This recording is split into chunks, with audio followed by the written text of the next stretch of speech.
بسم اللہ الرحمن الرحیم۔ السلام علیکم ورحمۃ اللہ وبرکاتہ۔ اللہ قرآن میں فرماتے ہیں کہ ہر ذی جان کو موت کا ذائقہ چکھنا ہے۔ تو یہ موت کیا چیز ہے، اس کے پیچھے کون سا فلسفہ کار فرما ہے؟ کیا انسان موت سے ڈر کر زندگی جیے یا پھر موت کو ایک فطرت مان کر اچھے انداز سے زندگی گزارے؟ اور اسی طرح سے موت کیا انسان کے وجود کا اختتام ہے یا پھر انسان کی زندگی کے لیے نیا دروازہ کھلنے کا نام ہے؟ تو یہ تمام سوالات اور انتہائی پیچیدہ سوالات ہیں، لیکن انشاءاللہ تعالی اس کو ہم حل کرنے کی کوشش کریں گے۔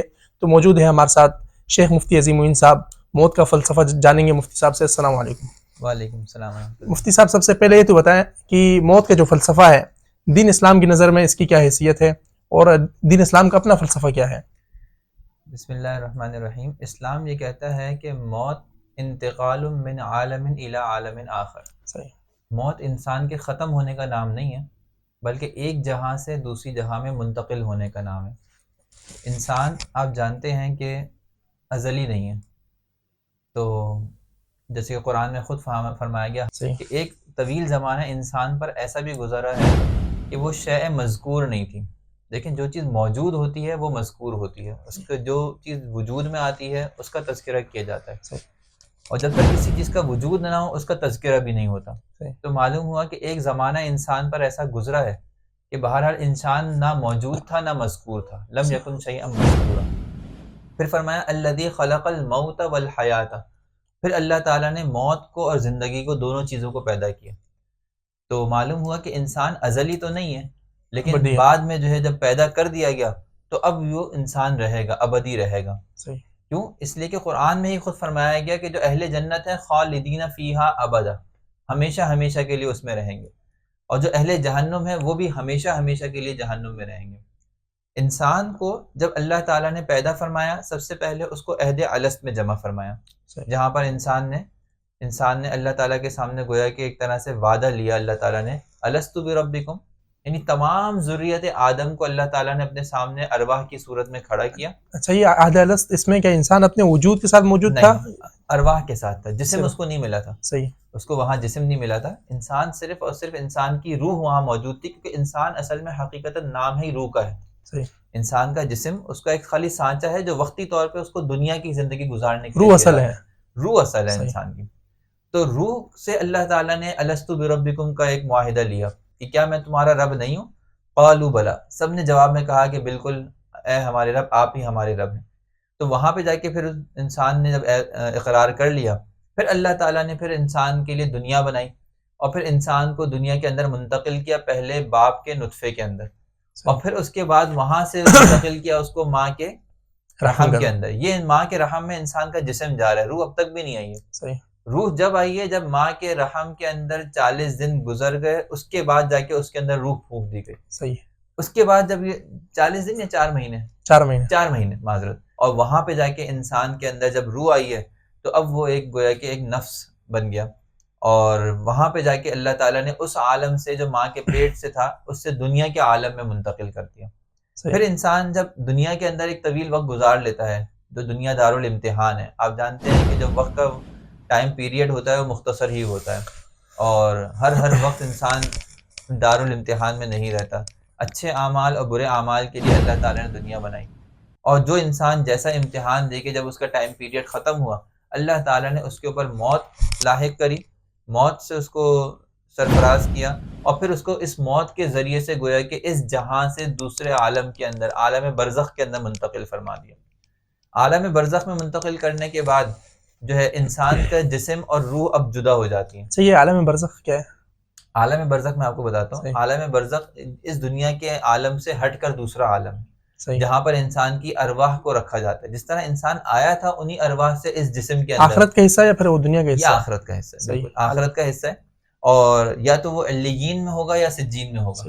یعنی انسان جب دنیا سے آیا تھا تو روح اس میں ڈالی گئی تھی، اور پھر اس کے بعد جب انسان دنیا سے گیا تو دنیا کے اندر خالی جسم کی ضرورت اور جسم کی جو ہے وہ چیزوں تقاضوں کے ساتھ اس کو جوڑا گیا تھا، امتحان تھی اس کے لیے سارے کے سارے، کیونکہ آپ جانتے ہیں کہ جسمانی لذتیں ہی انسان کو گناہ پر مجبور کرتی ہیں، روحانی کیفیات انسان کو گناہ پر مجبور نہیں کرتی، انسان کی جسمانی ضروریات اور کیفیات اس کو گناہ پر مجبور کرتی ہیں۔ ان دو چیزوں کے ساتھ خیر و شر کا مجموعہ کیا گیا، پھر جو اس میں سے نیک لوگ تھے انہوں نے اچھی زندگی گزاری، خیر کو غالب رکھا. جو شریر تھے انہوں نے بدترین زندگی گزاری، شر کو غالب رکھا. اللہ تعالیٰ نے پھر قبر میں جب گیا انسان، جب یعنی کہ عالم دنیا سے عالم قبر میں منتقل ہوا، تو وہ روح اور اس جسم کا تعلق پھر سے ختم فرما دیا. یعنی قبر میں جا کے جب انسان جب جاتا ہے تو تھوڑی دیر کے لیے روح اس کے اندر ہوتی ہے، اور پھر اس کے بعد اس کی روح کو یا تو علیین میں بھیج دیا جاتا ہے یا سجین میں بھیج دیا جاتا ہے. تو یہ انسان کے مختلف عالم ہیں کہ انسان ایک عالم سے دوسرے عالم میں منتقل ہو رہا ہے، کہ انسان عالم دنیا سے عالم قبر میں گیا، عالم قبر سے عالم محشر میں جائے گا، اور عالم محشر سے یا تو ہمیشہ ہمیشہ کی جنت ہے یا ہمیشہ ہمیشہ کی جہنم ہے. انسان منتقل ہو رہا ہے، مستقل آگے بڑھتا جا رہا ہے، لیکن انسان ختم نہیں ہوگا. اچھا، روح کا تذکرہ ہوا، اگرچہ بہت پیچیدہ ہے، لیکن آپ یہ ناظرین کے سامنے مختصراً یہ بتا دیں کہ روح کسے کہتے ہیں؟ دیکھیں قرآن میں اللہ تعالیٰ نے خود فرمایا وَيَسْأَلُونَكَ عَنِ الرُّوحِ، کہ یہ آپ سے روح کے بارے میں سوال فرما دیں، سوال کر رہے ہیں لوگ. آپ کہیں قُلِ الرُّوحُ مِنْ أَمْرِ رَبِّي وَمَا أُوتِيتُم مِّنَ الْعِلْمِ إِلَّا قَلِيلًا، کہ روح تو یہ اللہ کا حکم ہے اور تمہیں اس بارے میں کوئی زیادہ علم نہیں دیا گیا. تو انسان کو جب اس بارے میں بہت زیادہ علم نہیں دیا گیا تو انسان جو بھی اس کے بارے میں بات کرے گا وہ محض قیاس آرائیاں ہیں. اس کی حقائق کے کتنا قریب پہنچتا ہے یہ بہت کہنا بہت مشکل ہے کہ انسان روح کی حقیقت کے بارے میں. ایسا نہیں ہے کہ محققین اور کاملین روح کی حقیقت کو نہیں پہنچے، بہت سے محققین ہیں، انبیاء ہیں، وہ روح کی حقیقت کو بھی پہنچے. شاہ ولی اللہ محدث دہلوی فرماتے ہیں کہ یہ لطیف بخارات ہوتے ہیں انسان کے اندر. انسان کے لیے وہ کہ اب انسان اپنی جو بھی قیاس آرائیاں کرے گا وہ یا تو بہت زیادہ کیا کہتے ہیں توکل کی وجہ سے، تقوی کی وجہ سے، طہارت کی وجہ سے اللہ تعالیٰ اس کے اوپر بہت ساری چیزیں کھول دیں اور وہ کچھ زیادہ باتیں بتا دیں، اور کسی کے اوپر یہ سب چیزیں نہ کھولیں تو وہ بالکل بھی نہیں جانتا. لیکن من حیث المجموع ان کے بارے میں فرمایا گیا کہ اس کا علم اللہ نے بہت تھوڑا دیا ہے. انسان اس کے بارے میں حتمی بات نہیں کر سکتا کہ روح کیا چیز ہے. ایک شے لطیف ہے، ایک انویزیبل تھنگ ہے، نہ نظر آنے والی چیز ہے جو انسان کے جسم میں ہوتی ہے اور انسان اس کا انکار نہیں کر سکتا.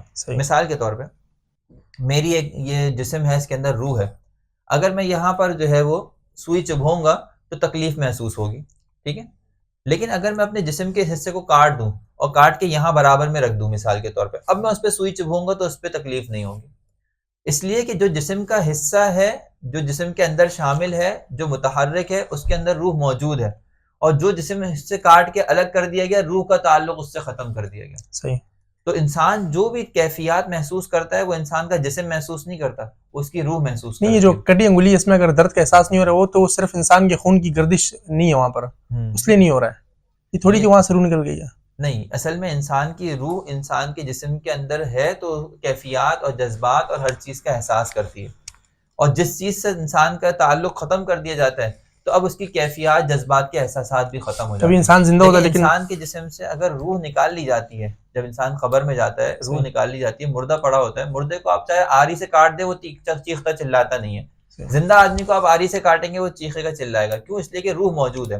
روح تکلیف محسوس کرتی ہے جب روح کا جسم سے تعلق ٹوٹتا ہے. یہی وجہ ہے کہ دنیا کے اندر سب سے سخت ترین وقت انسان کے اوپر نزع کا وقت ہوتا ہے، کیونکہ وہ انسان کے روح سے جسم کے جدا ہونے کا وقت ہے. مثال کے طور پہ اگر آپ کا کوئی آدمی ایک انگلی کاٹتا ہے نا تو خالی ایک انگلی کے روح کا تعلق آپ کے ہاتھ سے ختم کر رہا ہے. اس کے اندر آپ کو کتنی شدید تکلیف ہوتی ہے. جب انسان کے مکمل جسم سے اس کی روح کا تعلق ختم کیا جاتا ہے تو تکلیف انتہائی زیادہ ہوتی ہے. اور یہی وجہ ہے کہ حدیث میں جو نزع کے عالم کی تکلیف ہے اس سے بہت پناہ مانگی گئی ہے، اور انسان کو جو ہے وہ بڑا اس کے اندر جو ہے وہ ایک موت کی یاد. حضرت شیخ الحدیث رحمۃ اللہ علیہ کا رسالہ ہے، اس میں حضرت علی رضی اللہ تعالیٰ عنہ کا، حضرت عمر رضی اللہ تعالیٰ عنہ کا مقولہ ہے کہ کسی نے آ کے ان سے پوچھا کہ روح کے وقت انسان کو کتنی تکلیف ہوتی ہے. تو انہوں نے کہا کہ دیکھو اگر تمہارے جسم کے اندر خاردار جو ہے وہ جھاڑی داخل کر دی جائے، کانٹوں کی جو ہے وہ ایک جھاڑیاں داخل کر دی جائیں جس کے کانٹے تمہارے جسم کے ہر انگ کے اندر پیوست ہو جائیں، اور پھر اس کے بعد اس جھاڑی کو ایک دم کھینچ کے باہر نکال لیا جائے، تو جس طرح اس کا تعلق جو ہے وہ ختم ہوتا ہے تو جو تکلیف ہوتی ہے گویا کہ انسان کے جسم کے ہر حصے پر گویا کہ آریاں چل رہی ہوں، ایسی تکلیف کا احساس ہوتا ہے کہ جب انسان کی جسم اور روح کا تعلق آپس میں ٹوٹتا ہے. اور یہی وجہ ہے کہ نبی کریم صلی اللہ علیہ وسلم نے خود فرمایا اللہم اعنی علی سکرات الموت، کہ اللہ جب موت کا وقت ہو تو ان حالات کے اندر میری مدد فرمانا. یہی وجہ ہے کہ علماء فرماتے ہیں کہ کوئی آدمی جب مر رہا ہو تو مرتے وقت اس کو کلمہ طیبہ کی تلقین تک نہیں کرنی چاہیے، کیونکہ اس کو احساس نہیں ہے کہ وہ کس تکلیف کے عالم میں گزر رہا ہے۔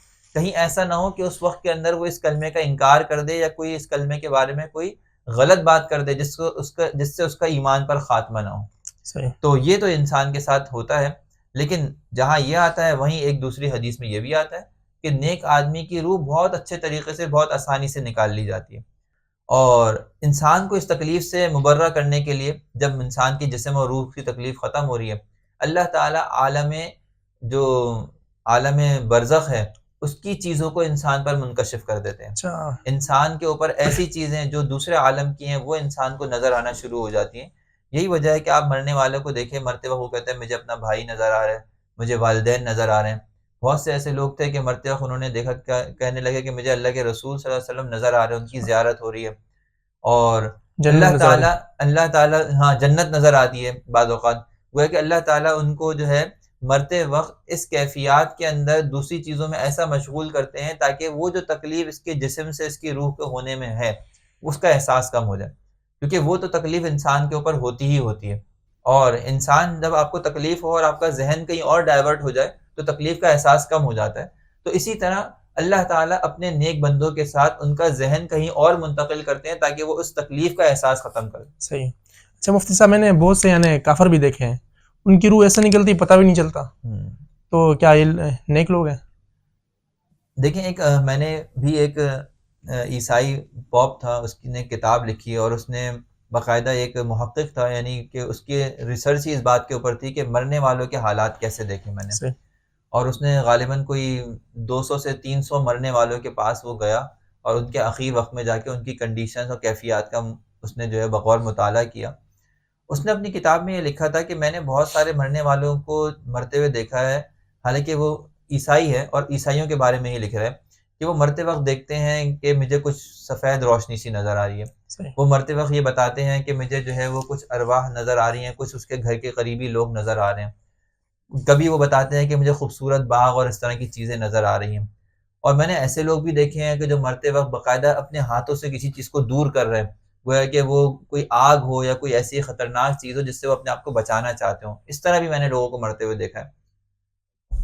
تو یہاں پہ بعض لوگ یہ اشکال ذہن میں سوال پیدا ہوتا ہے کہ بحیثیت مسلمان ہم تو سمجھتے ہیں کہ ایک مسلمان ہی ہے جس کو آخرت میں نجات ہوگی، اور جو مسلمان نہیں ہے اس کو نجات نہیں ہوگی، اور جس کی نجات نہیں ہے تو اس کا خاتمہ بھی اچھا نہیں ہے۔ تو پھر کیا وجہ ہے کہ یہ عیسائی ہونے کے باوجود یا دوسرے ادیان پر ہونے کے باوجود ان کا خاتمہ اچھا ہوتا ہے؟ تھانوی رحمۃ اللہ علیہ نے اس کا ایک جگہ میں نے اشرف الجواب بھی تھی، غالباً ان کی کتاب ہے اس کے اندر ہی پڑھا تھا، یا میں نے غالباً ان کی اشرف التفاسیر کے اندر جو ہے وہ بیان القرآن کے اندر یہ ان کا ایک موقع پہ پڑھا تھا، قل یتوفاکم ملک الموت الذی کے ذیل میں لکھا ہے حضرت نے کہ اصل میں بہت سے جو کفار ہیں ان کے موت کے وقت جو ان کی اچھی حالت ہوئی ہے ان کی دنیا کے اندر اس کے اچھے اعمال کا بدلہ ہے۔ اچھا، کہ جو لوگ دنیا کے اندر اچھے اعمال کرتے ہیں ان کو بہرحال اس کا صلہ ملتا ہے، اور چونکہ ان کافروں میں بھی ایسے لوگ ہوتے ہیں کہ جو اچھے اعمال کرتے ہیں، چیریٹی کے کام کرتے ہیں، جھوٹ نہیں بولتے، برائیوں سے اپنے آپ کو بچاتے ہیں، زنا سے اپنے آپ کو بچاتے ہیں، تو اللہ تعالیٰ ان کو ان اعمال کا صلہ اس طور پر دیتے ہیں کہ ان کی موت کی تکلیف ان سے ختم کر دی جاتی ہے۔ لیکن چونکہ ان کا ایمان نہیں ہے اس لیے آخرت میں نجات کا پروانہ ان کے لیے نہیں ہے۔ ایک جواب حضرت نے یہ دیا۔ دوسرا جواب حضرت نے یہ دیا ہے کہ بعض اوقات اللہ تعالیٰ کسی کے اچھے اعمال کی وجہ سے اس کو مرنے سے پہلے ایمان کی دولت سے نواز دیتے ہیں، اور یہ بہت ممکن ہے کہ بہت سارے لوگ اللہ تعالیٰ کی بارگاہ میں مومن ہوں، مسلمان ہوں، صاحب ایمان ہوں، اور دنیا والے اس پر مطلع نہ ہوں، کیونکہ دنیا والوں کو مطلع ہونا ضروری نہیں ہے۔ بعض اوقات ایک انسان دلی طور پہ اتنا زیادہ اچھے مزاج کا اور اتنا رقیق القلب ہوتا ہے، وہ غریبوں کی مدد کرتا ہے، وہ بیواؤں کا سہارا بنتا ہے، وہ سارے اچھے کام کرتا ہے، تو اس کی موت بھی اچھی حالت میں دیکھی گئی ہے۔ تو یہ عین ممکن ہے کہ ان کو مرنے سے پہلے باقاعدہ کلمے کی توفیق دے دی گئی ہو اور کلمے کے اوپر ان کا خاتمہ ہوا ہو، اور اس کے بعد ان کے ساتھ اچھے اعمال پیش آئے ہوں۔ صحیح۔ تو یہ دونوں باتیں ہو سکتی ہیں۔ اسی طرح سے کچھ مسلمانوں کی بری موت آتی ہے، بالکل اس کو بھی اسی طرح مان لیں۔